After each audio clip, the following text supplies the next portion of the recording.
નમસ્તે વિદ્યાર્થી મિત્રો, આજે વાત કરીશું ધોરણ 10 અને વિષય સંસ્કૃતના સંપૂર્ણ એકમ કસોટીના પરીક્ષાના પેપરનું સોલ્યુશન મેળવીશું. એ પહેલાં ચેનલની અંદર પ્રથમ વખત આવ્યા છો તો વિદ્યાર્થી મિત્રો ચેનલને ખાસ સબસ્ક્રાઈબ કરી દેવી. કુલ ગુણ 25નું પ્રશ્નપત્ર જોઈશું. વિભાગ એ, નીચે આપેલા સંસ્કૃત પ્રશ્નોના ઉત્તર સંસ્કૃતમાં લખો. દુર્વાસઃ કીદુષેન ચેતસા તાપસા કાલ્પમ વહતી. તો જવાબ આવશે દુર્વાસા શૈલુષ ઇવમ વૃથા વહતી કૃત્રિમમ ઉપસેમનયેન ચેતસા તાપસા કલ્પમ. નીચે આપેલા પ્રશ્નોના ઉત્તર ગુજરાતી ભાષામાં લખવાના છે. આવર્તપાત નામના વિઘ્નને સમજાવો. તો જે માણસ દારૂનું સેવન કરવું, તમાકુનું સેવન કરવું, ચોરી કરવી એવા વ્યસનોના વમળમાં ફસાય છે તેની પ્રગતિ થતી નથી. એ આ વમળમાં એક જ જગ્યાએ ગોળ ગોળ ફરે છે, તેથી તે સુખરૂપી સંસારને મેળવી શકતો નથી. કૂટનાથે વીતદાસને છેતરવા માટે કઈ યોજના બનાવી?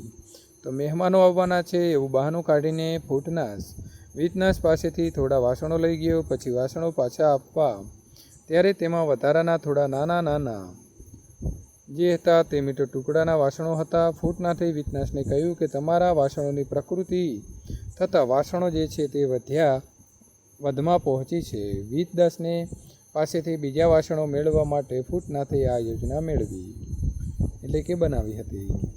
નીચે આપેલા જે આ વિષય પર ટૂંકનો જ લખવાની છે.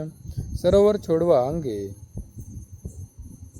યુદ્ધ વિશ્વ શું માને છે? તો સરોવર છોડવા માટે યુદ્ધ ભવિષ્ય કહે છે કે ફક્ત માછીમારની વાત સાંભળીને બાપ દાદાના વખતના જળાશયો છોડી દેવું યોગ્ય નથી. જો આયુષ્ય પૂરું થયું હશે તો બીજે ગયેલાને પણ મૃત્યુ પણ થવાનું છે. કહેવાય છે કે જે ન થવું હોય તો નહીં થાય, જો થનાર હશે તો તે બદલાશે નહીં. આમ ચિંતારૂપી વિષનો નાશ કરનાર આ ઔષધનું સેવન તમે કેમ કરતા નથી? શક્તિકુમારની પરીક્ષા યોજના. શક્તિકુમાર પોતે જ તેના ગુણવાન છે, તેથી તે પોતાની અપેક્ષા મુજબની ગુણવાન કન્યાને જ પરણી સુખી જીવન જીવવા માગે છે. તે માટે તેણે એક યોજના વિચારી છે. તદનુસાર જે કન્યા તેને એક પ્રસ્થ ડાંગરમાંથી જ વિવિધ વાનગીઓ બનાવીને જમાડી શકે તે ગુણિયલ કન્યા છે. આવી કન્યા મળશે તો તેની સાથે તે પોતે વિવાહનો પ્રસ્તાવ મૂકશે અને તેની સંમતિ હશે તો તેની સાથે કાયદેસર વિવાહ કરશે. હેમચંદ્રાચાર્ય.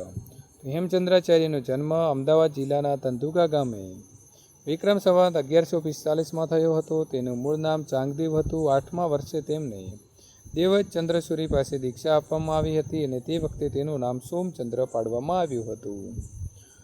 તે કુશાગ્ર, બુદ્ધિશાળી અને પૂર્ણપણે ધર્મ અભિમુખી હતો.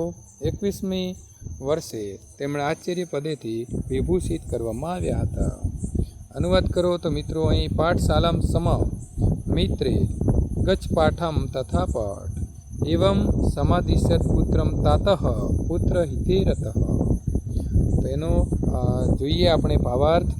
પુત્રના હિતમાં તલ્લીન પિતા પુત્રની આજ્ઞા કરે, મિત્ર સાથે પાઠશાળામાં જા અને અભ્યાસ કર. તયજ દુર્જન સરસગ્ય ભજ સાધુ સમાગમમ કુરુ પુણ્યમ મોહરાત્રમ સ્મર નામ હરે સદા. દુર્જનનો સંગ છોડી સાધુનો સંગ કર અને હંમેશા સારું કામ કરી ભગવાનના નામનું સ્મરણ કર. યથા ચતુર્ભિઃ કનકમ પરીક્ષ્યતે નિર્ઘર્ષણે છંદેન તાપ તાંડેન તથા ચતુર્ભિઃ પુરુષઃ પરીક્ષ્યતે શ્રુતેન શીલેન ગુણેન કર્મણા.